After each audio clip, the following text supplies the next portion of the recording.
প্রথমে বাটি দিয়ে জল দিয়ে এঁচড় দিয়ে আলু দিয়ে হলুদ দিয়ে নুন দিয়ে সিদ্ধ করে নিচ্ছি। কড়াইয়ে তেল দিচ্ছি 4 চামচ মতো, জিরে দিয়ে দিলাম 1 চামচ মতো, তেজপাতা দিয়ে দিলাম, ঠিকছি আর কি বন্ধুরা। টমেটো দিয়ে ভালো করে নাড়ছি।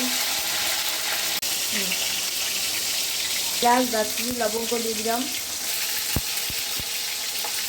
সব মশলা দিয়ে দিলাম, আদা বাটা, জিরে বাটা, পেঁয়াজ বাটা, রসুন বাটা, টমেটো বাটা, জিরে আদা বাটা, লঙ্কা বাটা, ভালো করে কষাচ্ছি।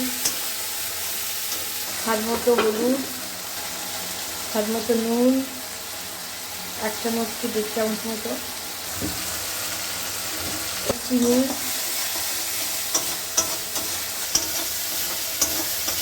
দিলাম 1 চামচ মতো। এবার এঁচড়টাকে দিয়ে দিচ্ছি, সিদ্ধ করা এঁচড়টাকে দিয়ে দিলাম।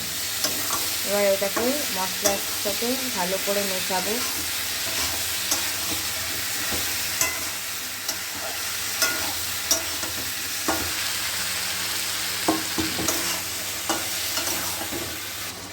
সামান্য পরিমাণ জল দিয়ে দিলাম।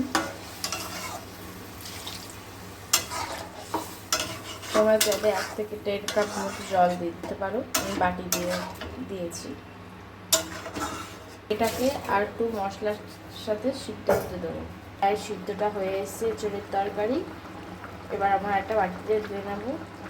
তোমাদের রেসিপিটা কেমন লাগবে অবশ্যই জানিও।